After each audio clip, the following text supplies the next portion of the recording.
Bismillahirrahmanirrahim. Alhamdulillahirabbil alamin. Wassalatu wassalamu ala asyrafil anbiya'i wal mursalin wa ala alihi wa sahbihi ajma'in. Subhanaka la ilma lana illa ma 'allamtana innaka antal alimul hakim. Rabbi shrah li sadri wa yassir li amri wahlul 'uqdatam min lisani yafqahu qawli. Amma ba'd. Alhamdulillah ala nikmatil Islam. Alhamdulillah ala nikmatil iman wa kafa biha min ni'mah. Alhamdulillah, segala puji bagi Allah Subhanahu wa taala. Malam hari ini di saat orang-orang banyak yang healing ya, hiburan, banyak yang pergi ke sana kemari dan lain sebagainya, kita juga lagi healing ya. Kita sedang bertamasya di dalam lautan samudra keindahan yang dikarang oleh Al-Imam Busiri, oleh salah seorang ulama yang menghasilkan karya-karya luar biasa yang karyanya masih bisa dinikmati sampai orang zaman sekarang. Mungkin sekitar 1000 tahun yang lalu beliau mengarang burdah ini, dan sampai sekarang karangannya masih dipakai di pesantren-pesantren, pondok-pondok, maupun juga tempat-tempat majelis-majelis untuk menunjukkan rasa cinta seorang umat kepada nabinya, untuk mengekspresikan sebuah rasa yang beliau tularkan lewat kalam-kalamnya, lewat untayan-untayan syair-syair yang beliau karang, sehingga kita mampu merasakan atau kita mampu memiliki tolok ukur seperti inilah harusnya seorang pecinta, seperti inilah harusnya seseorang itu mencintai nabinya, seperti inilah harusnya kita itu mendekatkan diri kepada Rasulullah Sallallahu Alaihi Wasallam. Beliau gambarkan di dalam kalimat-kalimat burdah, di dalam syair-syair yang bukan hanya enak untuk dilantunkan, tapi juga sangat nikmat sekali untuk dibicarakan. Seperti yang kita kisahkan di minggu yang lalu, 2 minggu yang lalu kita bahas kenapa kok qasidah ini dinamakan qasidah burdah, kenapa kok dikasih nama burdah. Burdah itu artinya adalah selimut atau satu ridak, biasanya yang dipakai orang laki, sorban, jadi bisa dianggap sebagai sorban, bisa juga dianggap sebagai sebuah selimut. Itulah arti dari burdah. Jadi para ulama menamakan qasidah ini dengan qasidah burdah karena sesuai dengan mimpi yang diisyaratkan oleh Nabi Muhammad SAW, yang dilemparkan atau diselimutkan kepada Imam Busiri, dan ketika beliau bangun, beliau dalam keadaan sehat dari sakit yang selama ini dideritanya, dari stroke yang beliau idap, diselimuti sama Nabi, dan beliau bangun dalam keadaan sembuh. Makanya disinggung juga di dalam kalimat burdah, beliau mengatakan di dalam salah satu syairnya, kam abra'at wasiban bilam sirahatuhu wa atlaqat ariban min ribqatil lamami. Katanya beliau, kam min wasibin, berapa banyak dari seseorang yang dalam keadaan sakit, dalam keadaan tidak berdaya, dalam keadaan tertimpa sebuah musibah, diusap sama telapak tangannya Nabi, rahatan. Kam abraat wasiban bilam sirahatuhu, ketika diusap dengan tangan sucinya Nabi, baik itu secara langsung ataupun secara enggak langsung, baik itu yang dialami oleh para sahabat-sahabatnya Nabi ataupun yang dimimpikan oleh orang-orang yang bermimpi ketemu sama Nabi, berapa banyak dari mereka yang disembuhkan berkat telapak tangannya Rasulullah Sallallahu Alaihi Wasallam. Seperti sering kita ceritakan, di zamannya Nabi berapa banyak ada yang bola matanya keluar, copot, dikembalikan lagi sama Nabi. Ada yang matanya buta, diludahi, sembuh lagi. Sayyidina Ali kakinya hancur karena jalan dari Madinah, dari Mekah sampai Madinah dalam keadaan telanjang kaki, diusap sama Nabi juga sembuh. Sahabat Nabi yang tangannya patah, disambung lagi sama Nabi, juga sembuh kembali. Kam abraat wasiban bilam sirahatuhu, yang secara enggak langsung Imam Busiri ketika beliau ngarang qasidah ini diselimuti sama Nabi, sembuh. Yang ngarang Aqidatul Awam, yang ngarang Aqidatul Awam pun juga mengalami hal yang sama. Beliau mimpi diusap diusap sama Nabi, sembuh dari sakit yang beliau derita. Makanya beliau mengatakan kam abroat wasiban bilam sirahatuhu wa atlaqat ariban min ribqatil lamami. Dan berapa banyak orang-orang yang mereka dalam keadaan tertekan, mereka dalam keadaan terpenjara, mereka dalam keadaan tidak berdaya karena disekap, karena ditindas, karena dalam keadaan yang semacam itu dilepaskan berkat dari apa yang mereka, berkat dari hubungan baik antara hatinya dengan hatinya Nabi Muhammad Sallallahu Alaihi Wasallam. Dan berapa banyak istilahnya, dan ini bukan hanya tentang hissi ya, bukan cuma tentang sakit-sakit memang benar-benar sakit jasad, enggak, tapi mereka-mereka yang punya kekangan-kekangan hati, orang yang terkekang dengan dunianya, orang yang terkekang dengan jabatannya, orang yang terkekang dengan kehidupan glamor dunianya. Berapa banyak ketika mereka mendekat dengan Nabi, ketika mereka menjalin hubungan dengan Nabi, ketika mereka memiliki sesuatu dengan Rasulullah Sallallahu Alaihi Wasallam, dilepaskan sama Allah Ta'ala rasa-rasa yang semacam itu, rasa-rasa yang membuat seseorang ini terkekang ketika hidup di dunia. Karena berapa banyak orang yang bahkan untuk keluar rumah aja nggak pede kalau nggak bermake up. Orang zaman sekarang kan seperti itu. Saya sampai pernah mengatakan hati-hati lo lupa sama mukanya sendiri. Kalau saking tebelnya make up yang dipakai, mungkin dia pas nggak make upan, siapa aku? Alise diganti, pipine diganti, iso nggak pipine diganti, semuanya diganti, bibirnya diganti, semuanya diganti, matanya yang warnanya hitam dikasih sesuatu warnanya jadi biru, akhirnya pangkleng sama dirinya sendiri. Ini siapa? Jadi hati-hati, dan sampai ke tingkat karena saking tergantungnya sama make up, nggak berani keluar kalau belum make upan, nggak berani ngelangkah keluar rumah kalau belum keluar harus perfect, bajunya, jilbabnya, tasnya, sepatunya. Ini kurungan ini, ini sebenarnya adalah sebuah kurungan, sebuah kekangan yang dia buat sendiri, sebuah tekanan yang dia buat sendiri. Tapi ketika seseorang mendekat sama Rasulullah, tahu makna penghambaan kepada Allah, tahu makna kehidupan ini, tahu makna untuk nyampe kepada Allah Ta'ala itu dengan perkara-perkara semacam ini, dibebaskan berkat dari Nabi Muhammad, berkat dari orang-orang soleh, berkat dari orang-orang yang mulia di sisi Allah Subhanahu wa Ta'ala. Kam abro'at. Dan sebelum kita masuk di dalam perkataannya beliau yang pertama, amin tadzakuri jiranim bidi salami, kita juga perlu membahas tentang memuji kepada Rasulullah Sallallahu Alaihi Wasallam. Muji Nabi Muhammad itu sesuatu yang kita perlukan, bukan diperlukan oleh Nabi. Yang akan ngangkat kita bukan ngangkat Nabi, yang akan menyelamatkan kita bukan menyelamatkan Nabi, karena Nabinya sudah selamat, karena nabinya sudah tinggi, karena nabinya sudah mulia dengan banyaknya pujian-pujian dari Allah Ta'ala kepada beliau. Allah berapa banyak ayat Al-Quran yang ditujukan kepada Nabi, entah untuk hukum atau terkhusus untuk pujian kepada Rasulullah Sallallahu Alaihi Wasallam. Laqad ja'akum rasulun min anfusikum azizun 'alaihi ma 'anittum harisun 'alaikum bil mu'minina raufur rahim. Semua banyak sekali, nggak terhitung ayat-ayat Al-Quran yang menunjukkan bahwasanya Nabi Muhammad ini mulia untuk umatnya dan mulia secara personal. Istilahnya kalau bisa dikatakan Nabi Muhammad dakwah, ndak dakwah sudah mulia.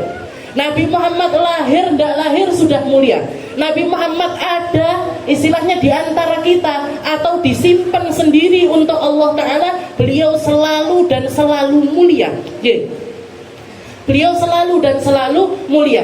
Kenapa kok Allah Ta'ala menakdirkan Nabi untuk hadir di antara kita, dilahirkan lewat seorang perempuan, hadir untuk mencontohkan akhlak untuk kita, hadir untuk membersamai kita, hadir untuk ngasih teladan untuk kita.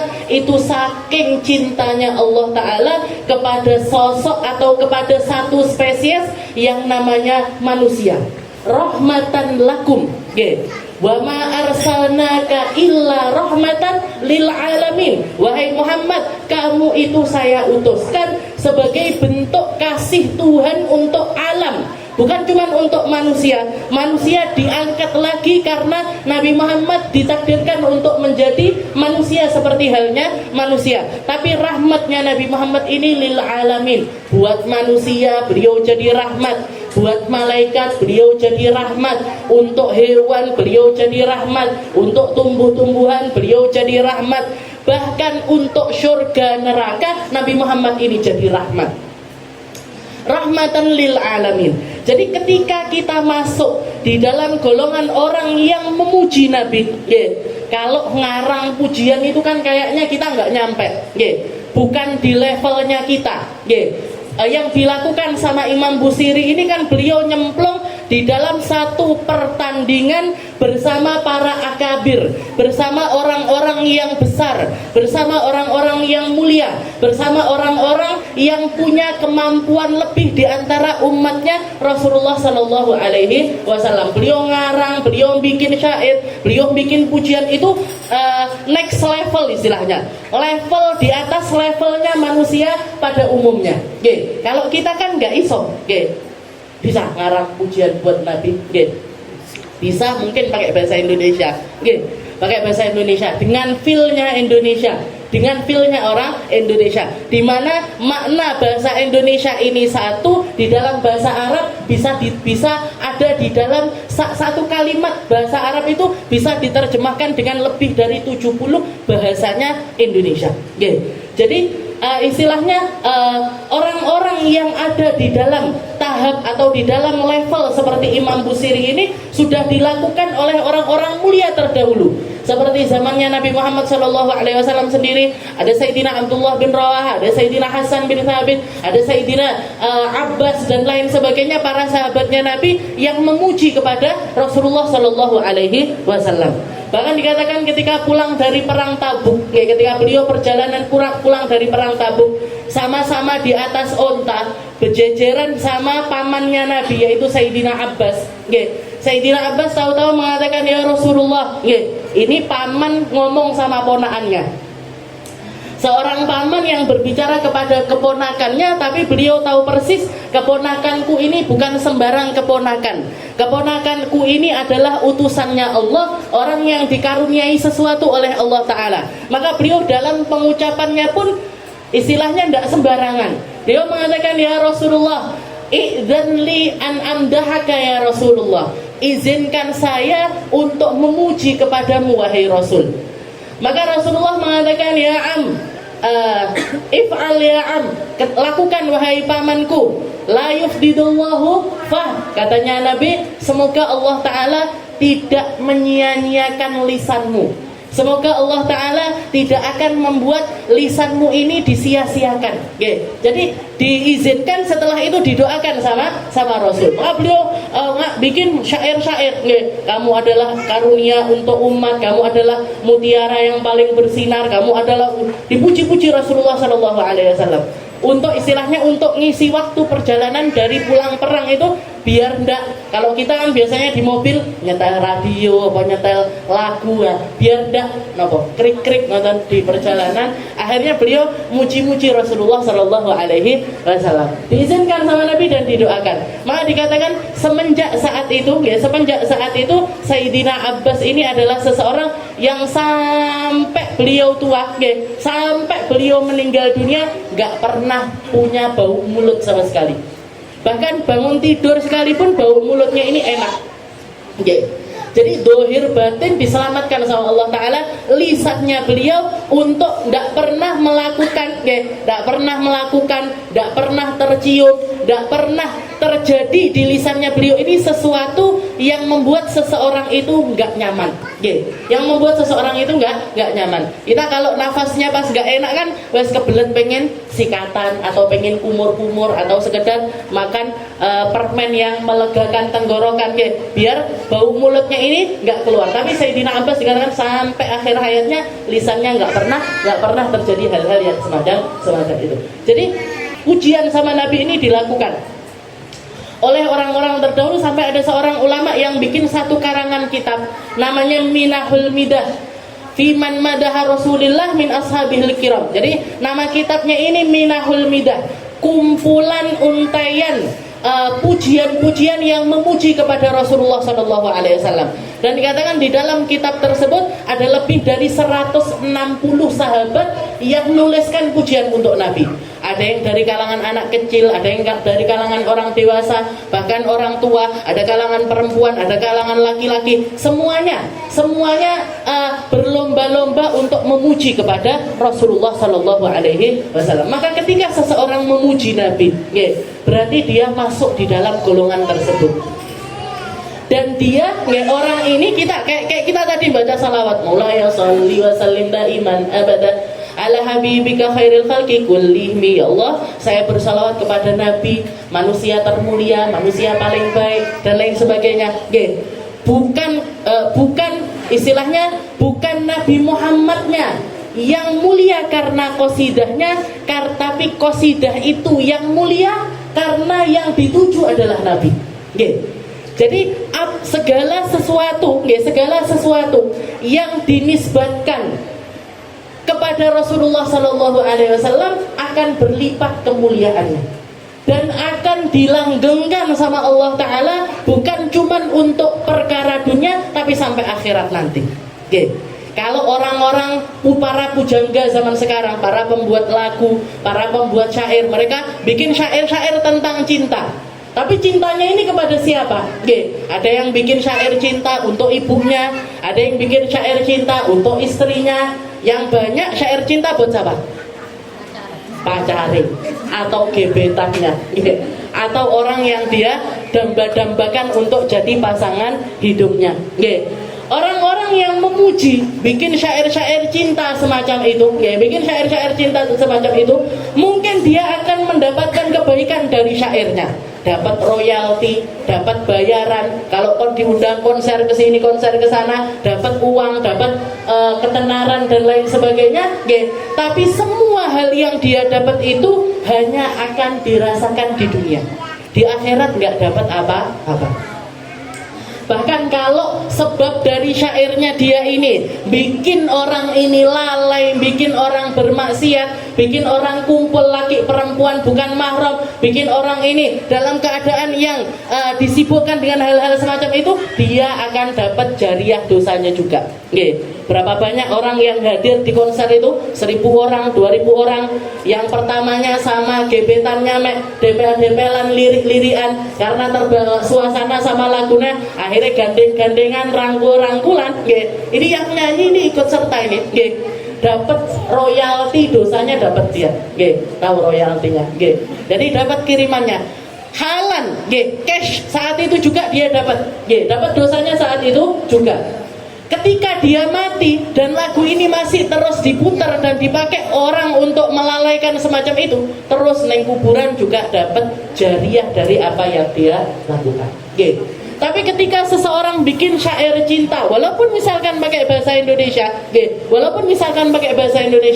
tapi kalau ditujukan untuk Nabi Muhammad, ditujukan kepada orang-orang mulia, ditujukan sama orang-orang yang ada di sekitarannya Rasulullah Sallallahu Alaihi Wasallam, muji Sayyidah Fatimah misalkan, muji Sayyidah Khadijah atau muji Sayyidah Aisyah, maka orang ini sedang melanggengkan apa yang dia lakukan untuk dunianya sampai ke akhirat nanti.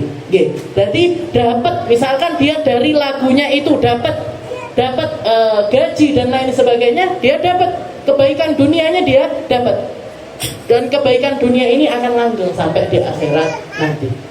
Imam Busiri salah satu contoh manusia yang terbukti keikhlasannya karena qasidahnya sudah ribuan tahun, tapi sampai sekarang masih dipakai sama orang untuk ngajarin gimana caranya untuk mencintai Rasulullah Shallallahu Alaihi Wasallam. Jadi itu dari segi qasidahnya.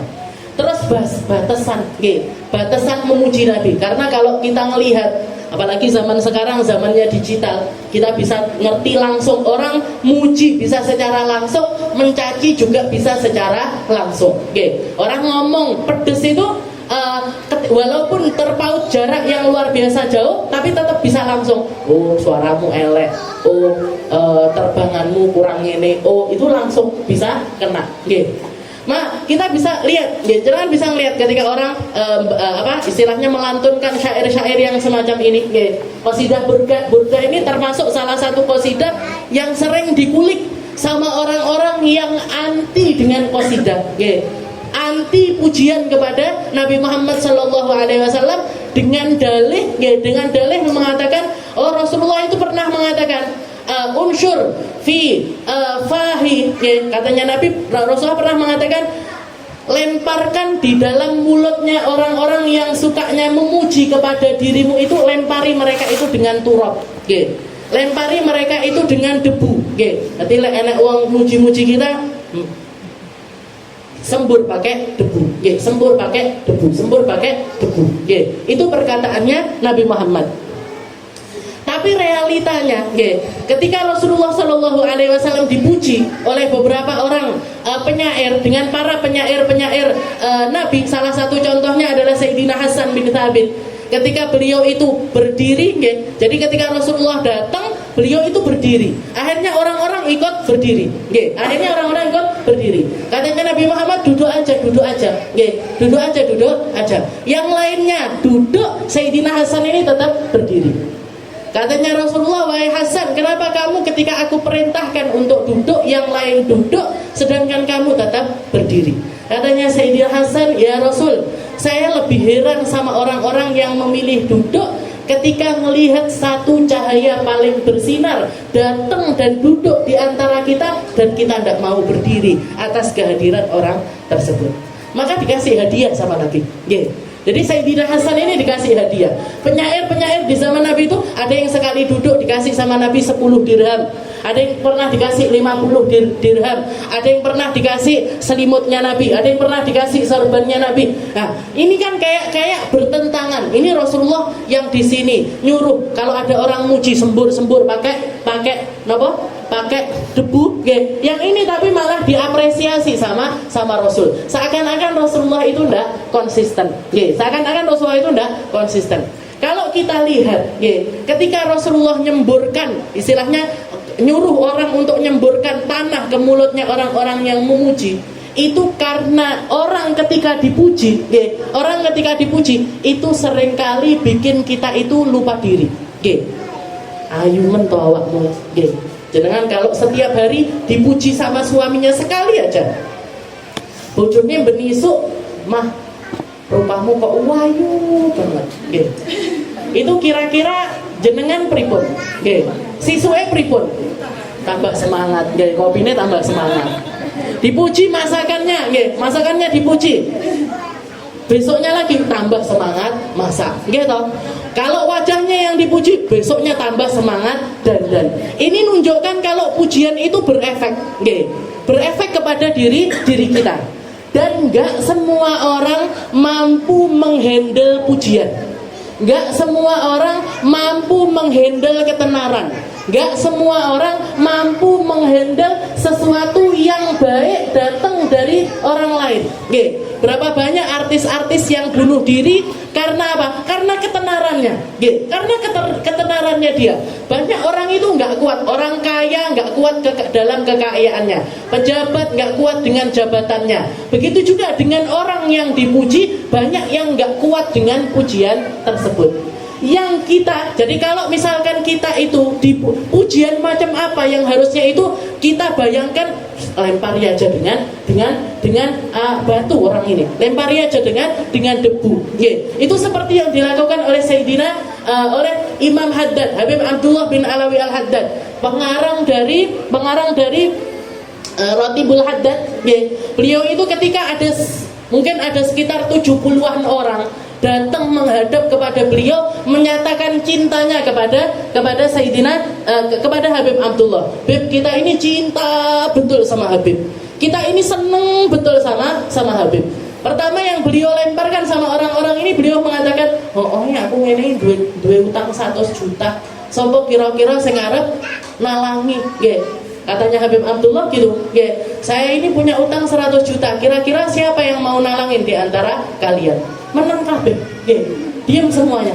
Besoknya nggak hadir majelisnya. Ini kalau saya ngomong kayak gitu di sini paling nyongonong Bu, saya punya utang 100 juta. jajal urunan 1 juta buat nalangin utangnya, saya kayaknya kabur semuanya dari sini. Jadi cinta. Setelah itu dikatakan setelah itu nggak lama kemudian ada lagi orang datang ngomong hal yang sama. Beb, kita ini cinta betul sama Habib. Kita ini cinta betul sama Habib. Dikasih sama beliau omongan seperti itu. Saya punya utang sekian. Tolong bayarkan utang saya. Tolong bayarkan utang saya. Beberapa di antara mereka mengatakan baik, akan kami bayarkan hutangnya. Setelah itu beliau ngambil batu dilempar. Ambil batu dilempar ke orang tersebut dan orangnya kabur. Ini tes kedua. Di atasnya lagi. Jadi kalau kita ngaku cinta sama seseorang tapi nggak mau berkorban sekelas harta semacam itu kepada orang yang kita cintai, ketahuilah bahwa cinta kita itu omong kosong. Setelah itu level yang kedua, kalau kita mau berkorban sesuatu untuk orang yang kita cintai, tapi nggak tahan dengan sesuatu yang buruk yang ada pada diri orang tersebut, berarti cinta kita itu setengah hati. 50%. Kalau pengen jadi 100% ini gimana? Kalau mau jadi 100% ini gimana? Kita padukan antara dua hal tersebut. Kalau kita ngaku cinta betul sama Rasulullah SAW, kita perlu membuktikan cinta itu. Pertama dengan cara apa? Dengan cara mengorbankan sesuatu untuk Nabi. Kalau kita punya ilmu, kita sebarkan ilmunya Nabi. Kalau yang kita punya harta, kita pakai harta kita untuk sesuatu yang ada di jalannya Rasulullah SAW. Setelah itu level keduanya apa? Kalau kita diperlakukan nggak baik untuk memperjuangkan itu semuanya, tetaplah berdiri tegak. Anggap itu semuanya adalah lemparan batu untuk menunjukkan kekuatan kita berdiri di dalam ajarannya Rasulullah SAW. Maka ketika orang tersebut, jadi beberapa orang tersebut cuma lolos 2 orang atau 3 orang, baru beliau mengatakan hada muhibbunal haqiqi. Orang inilah para pecinta kita yang sebenarnya. Orang-orang inilah ya para pecinta kita sebenarnya. Jadi Imam Busiri di sini nanti di awal itu beliau ngasih tahu, kalau istilahnya ngasih kita gambaran orang ngaku cinta itu kudu ning ngene. Orang ngaku cinta itu harusnya nangis. Orang ngaku cinta itu harusnya muji. Orang ngaku cinta itu harusnya membersamai. Terus beliau, jadi nanti ada bab-babnya tersendiri yang beliau itu bawa kita untuk mengarungi atau menjadikan diri kita ini bukan cuman sekedar ngomong sholawat sama Nabi Maulaya sholli wa sallim daiman abada karo ngantuk-ngantuk, karo pikirannya kemana-mana, enggak. Tapi kita memang benar-benar pengen jadi orang-orang yang sholawat kepada Nabi ini untuk membuktikan cinta kita kepada Rasulullah SAW. Batasannya sampai mana? Sampai di perkataannya Nabi yang mengatakan la tatruni kama atratin nasara Isa bin Maryam. Jadi puji aku, katanya Nabi, jangan puji aku. Pertama Rasulullah mengatakan jangan puji aku. Tapi ditambahi sama Nabi, kama atratin nasara Isa bin Maryam. Sebagaimana orang-orang Nasrani memuji Sayyidina Isa, putranya Maryam. Ini orang-orang yang nggak seneng sama puji-pujian. Mereka itu biasanya menggal sampai ini loh Nabi Muhammad aja nggak ngebolehin kita muji. Ini Nabi Muhammad aja nggak boleh, tidak memperbolehkan kita untuk memuji. Tapi kalau dilihat di sejarah ada lebih dari 160 sahabat yang muji. Itu yang tertulis. Yang nggak tertulis luwih akeh neh, gitu.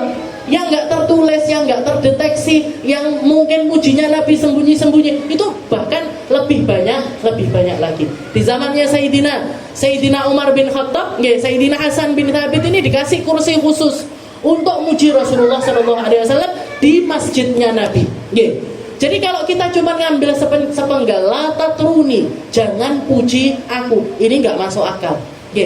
Batasannya sampai mana? Kama atratin nasara Isa bin Maryam. Sebagaimana orang Nasrani memuji Sayyidina Isa. Apa Apa pujiannya orang Nasrani kepada Sayyidina Isa, kepada Nabi Allah Isa? Mereka muji sampai melampaui batas.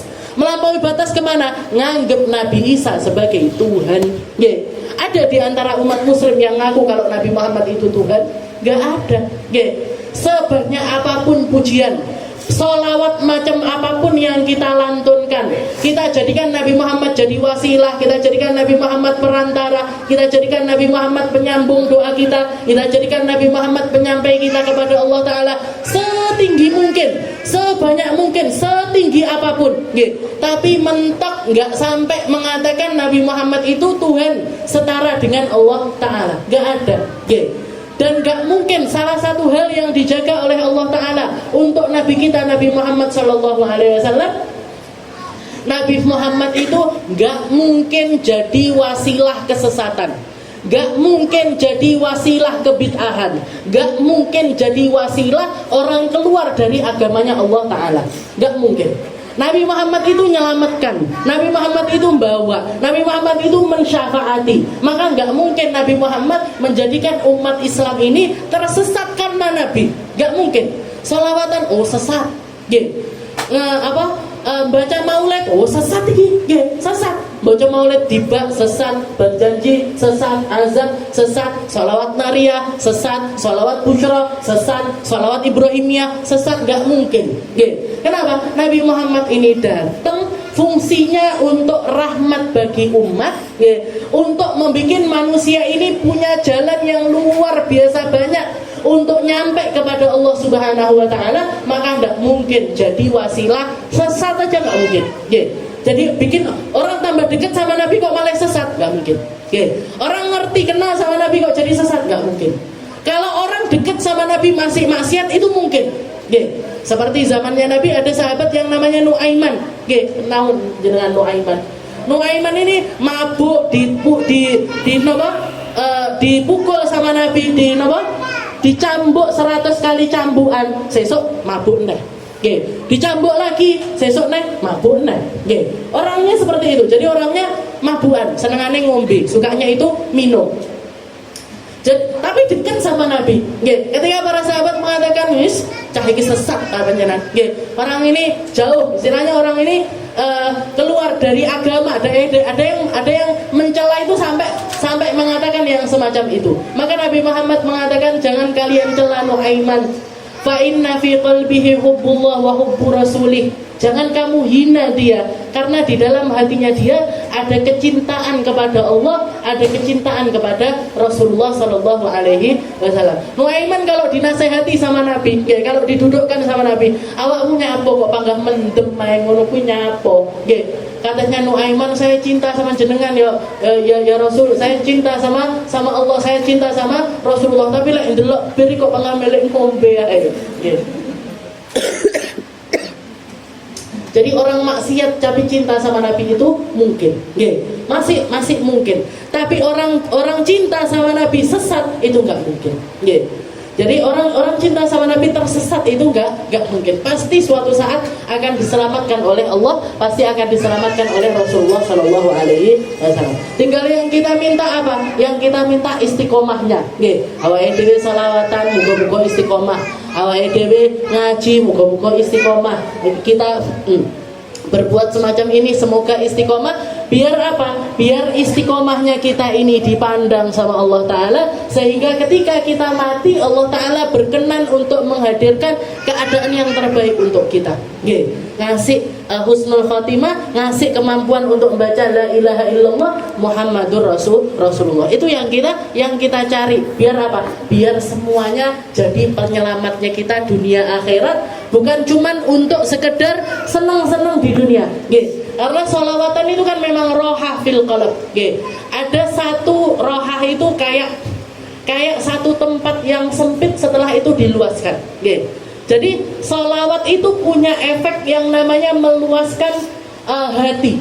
Punya efek. Pertama, efek yang paling minimal diberikan sama Allah Ta'ala untuk orang yang bersalawat itu rohah. Jadi keluasan di dalam hatinya. Kalau kita merasakan hal tersebut, Yang kita inginkan adalah rasa ini terus berkembang, bukan menyempit. Nggih. Rasa ini terus naik dan tidak tambah sedikit. Makanya diwoco terus. Nggih. Saya dari kecil itu pertama majelis yang saya kenal nggih Burdah. Nggih. Abine itu setiap harinya enggak salah kalau dulu itu hari Minggu. Nggih. Ono Burdah ning gone omahe Kak kuwi, budal. Walaupun belum bisa ngaji, belum bisa ngapa-ngapain, tapi yo Burdah naik. Nggih, mulai dari SD. Dilalah masuk pondok di Dalwa setiap hari Rabu baca Burdah. Ketika saya di Hadramut sana setiap Jumat malam baca Burdah. Mulai maca Burdah nggih. Nggih. Sampai kapan? Sampai mati. Nggih. Diniati sampai mati baca Burdah biar masuk di dalam golongannya Imam Al-Busiri. Jadi seperti itu. Okay. Amin tadzakkuri jiranim bidi salami mazaj tadam anjara min muqlatim bidabi. Ini saya kasih sedikit. Okay. Jadi gambaran dari apa yang beliau katakan di awal ini, babnya itu dikatakan babul ghazal. Babul ghazal wa syaqwa ilan Nabi sallallahu alaihi wasallam. Jadi ungkapan cinta dari seseorang yang punya rasa cinta. Beliau ngasih bayangan, amin tadzakkuri jiranim bidi salami. Apa kamu nggak ingat sama mereka-mereka yang ada di sekitarannya Nabi, yang ada di sekitarannya pohon salam, yang memiliki salam terbanyak, yang seringkali bernaung di bawah pohon tersebut. Amin tadzakkuri jiranim bidi salami. Gimana keadaannya orang-orang yang ada di sekitaran tersebut?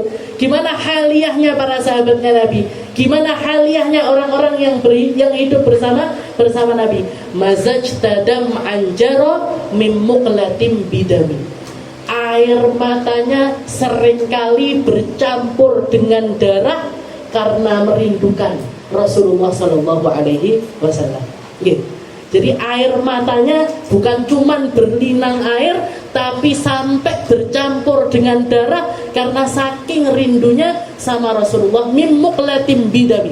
Jadi bola matanya ini yang ngalir bukan lagi air, tapi sampai ke tingkat darah. Itu haliyahnya para sahabat Nabi. Amin tadzakkuri. Apa kamu nggak ingat?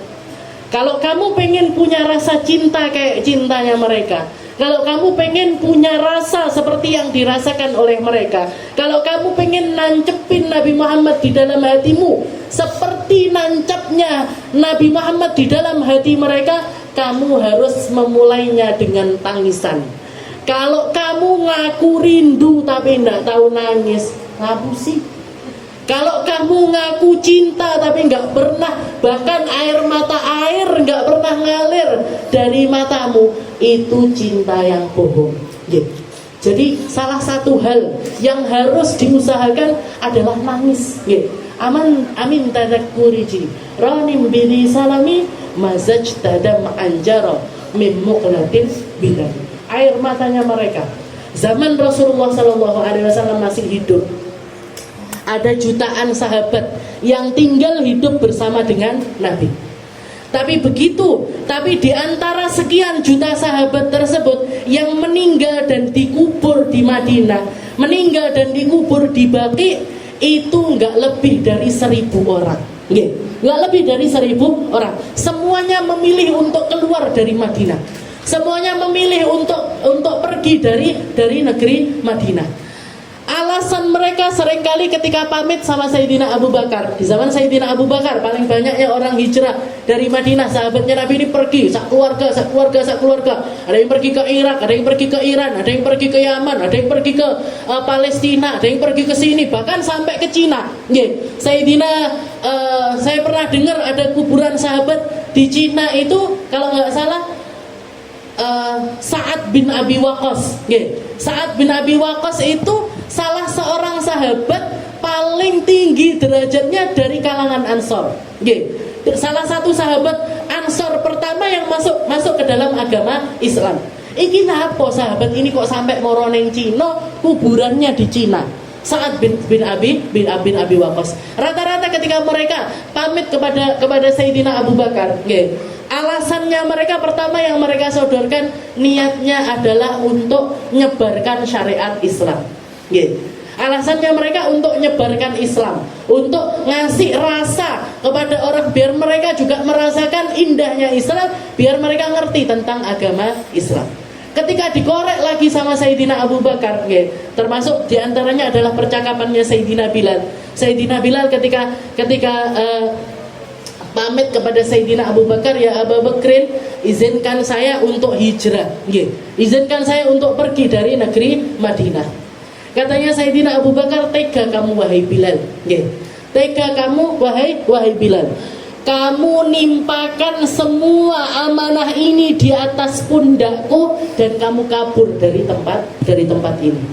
Katanya Sayyidina Bilal, gak bisa, saya harus pergi dari sini wahai Abu Bakar. Kenapa? Katakan, ojo bikin alasan mau dakwah, mau nyebarkan Islam, mau ini itu. Katakan yang sebenarnya apa yang kamu inginkan dari hijrahmu ini. Katanya Sayyidina Bilal, wahai Abu Bakar, kalau setiap harinya saya setiap kali di sepertiga malam yang terakhir saya ngetuk kamarnya Nabi, mulai sekarang siapa yang saya ketuk kamarnya? Kalau setiap malam saya keliling dari rumah ke rumah, pintu anak-anak serta putri-putrinya Nabi, mulai sekarang siapa yang saya ketuk pintunya? Kalau setiap kali saya adzan, saya iqamah, Rasulullah akan mengatakan, arihni bihaya Bilal, arihni bihaya Bilal, hibur saya wahai Bilal, hibur saya wahai Bilal. Saya akan berdiri untuk adzan dan juga iqamah. Sekarang siapa lagi yang saya hibur? Kalau sehari-hari, setiap hari sholat 5 waktu, Nabi Muhammad jadi imam saya, mimpin wirid saya, ngajak saya untuk ngaji, mengenalkan saya kepada Tuhan saya. Sekarang siapa lagi yang akan melakukan itu semuanya di hadapan saya? Saya nggak mampu, bahkan untuk melangkah di jalan-jalan Madinah pun saya nggak mampu. Kalau saya tetap hidup di Madinah, saya akan mati. Saya ada di dalam keadaan sekarat, tapi nggak mati-mati. Bebaskan saya dari kekangan ini, saya harus keluar dari negeri Madinah. Itu yang diungkapkan sama Sayyidina Bilal. Jadi nggak bisa, para sahabat itu nggak mampu hidup tanpa Nabi Muhammad. Ada di antara mereka yang begitu dengar kabar wafatnya Nabi Muhammad, waktu itu juga dia minta, ya Allah, mata ini gak akan bisa lagi memandang kepada Nabi Muhammad, butakan saja. Buta seketika itu juga. Ada di antara mereka yang mengatakan, ya Rasul, ya Allah, jantung saya berdetak karena Nabi Muhammad, sekarang dia akan berdetak karena siapa? Matikan saya sekarang juga. Mati saat itu juga. Jadi sahabatnya Nabi itu saking cintanya sama Nabi, kalau Imam Busiri mengatakan mazaj tadam anjara min muklatim bidami, air mata mereka bercampur dengan darah, itu air mata yang benar-benar bercampur dengan darah. Saking cintanya mereka dengan Rasulullah Sallallahu Alaihi Wasallam. Hidupnya karena Nabi, langkahnya karena Nabi, omongannya karena Nabi, pikirannya karena Nabi, semuanya terpusat, semuanya tertuju hanya kepada Rasulullah Sallallahu Alaihi Wasallam. Dan iso nyapo-nyapo. Dan itu mayoritas para sahabat. Sayyidina Abu Bakar dikatakan sepanjang malam beliau cuma hidup 3 tahun. Setelah wafatnya Rasulullah SAW itu beliau cuma hidup selama 3 tahun saja.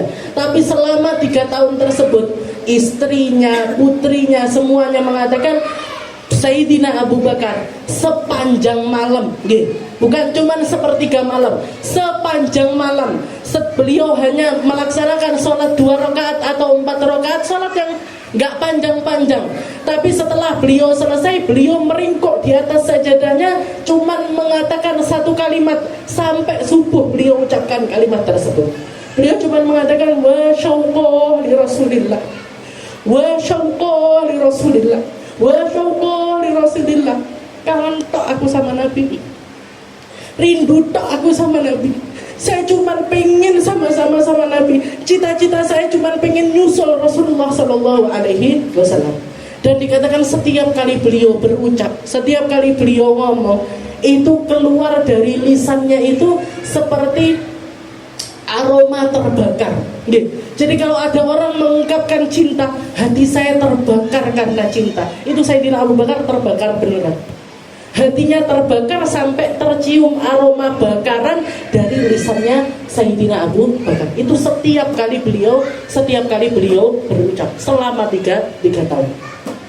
Sampai akhirnya beliau meninggal dunia. Mazajtadam anjara min muqlatin bidan. Amin tadakkuri. Jadi di awal Imam Busiri mengatakan amin tadakkuri jiranim bidi salami mazajtadam anjara min muqlatin bidan. Kalau kamu mau nginget tentang para pecinta, kalau kamu mau nginget, apakah karena mengingat para kekasih di zati salam kau campurkan air mata yang mengalir di pipimu dengan darah? Apa kamu ingat? Jadi amin. Apakah kita masuk di dalamnya? Apakah kita bergabung di dalam golongan orang tersebut? Apakah kita mereka yang ngaku benar-benar cinta kepada Rasulullah Sallallahu Alaihi Wasallam? Amin tadzakuriji ranim bidi salami mazajtadam anjara mim muqlatim bidan. Wallahu a'lam bishawab. Insyaallah kita lanjutkan di pertemuan yang selanjutnya.